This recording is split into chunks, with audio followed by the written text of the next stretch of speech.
Και θέλει, λέει, 10 μήνες. Θέλει 10 μήνες για να το κόψουμε, για να... Λοιπόν, αυτό είναι δέντρο καουτσούκ, λέει. Κοίτα, κοίτα.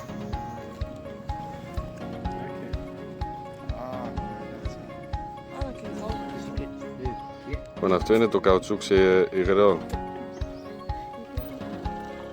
Τα λάστιχα, λέει, στα παπούτσια, λέει, βάζουν από αυτό. Ξεράθηκε κιόλας, έγινε σαν λάστιχο. Αυτά, τώρα πάμε για ATV, έχει το πρόγραμμα. Κοίτα εδώ τώρα τι έπαιξε ο παίκτης, GoPro στο κεφάλι. ATV τρελό. Τώρα κάνουμε προθέρμανση.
Έχουμε πάρει τον δρόμο για Pai Blong Beach.